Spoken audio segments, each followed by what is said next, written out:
Quelques jours avant Noël 1995, dans le quartier de Mayfair à Londres, David McCallum aborda deux gars âgés de 15 ans et leur proposa de venir chez lui écouter du heavy metal. Étant passionnés par cette musique, les adolescents, Michael Eridge et Stephen Cullen, acceptèrent l'invitation et suivirent ce nouvel ami plus âgé qu'eux. Une fois arrivés chez David, Michael et Stephen furent frappés par le désordre qui régnait à son domicile, où des disques d'Iron Maiden et de Metallica côtoyaient une montagne de livres, tous consacrés au tueur en série Charles Manson. Au centre de la pièce trônait un autel drapé de noir, avec des cierges allumés à chaque extrémité. D'un ton paisible, McCallum expliqua à ses invités qui semblaient perplexes. « Cet autel est dédié à Satan. Mon ami Dennis et moi-même vouons un véritable culte au diable. Nous utilisons le Ouija pour entrer en communication avec les morts. » Tout fier, il montra du doigt le plateau de jeu posé au pied de l'autel et proposa une partie de Ouija. Intrigués, Michael et Stephen acceptèrent. Une fois Dennis arrivé, les 4 jeunes gens s'installèrent autour du plateau de Ouija, assis par terre.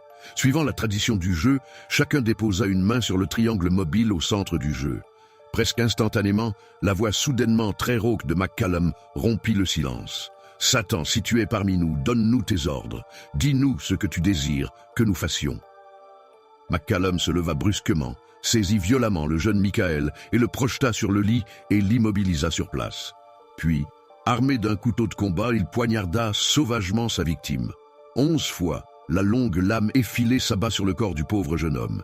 Dennis, qui tente tant bien que mal de retenir Stephen, terrorisé, finit par crier à McCallum « Arrête David, arrête, il est mort !» Dans un sursaut, Stephen parvient à se libérer et s'échappe en courant. Une fois seuls, David et Dennis enveloppèrent le cadavre dans une couverture et décidèrent de le transporter dans le coffre de leur voiture et de s'en débarrasser dans une décharge publique.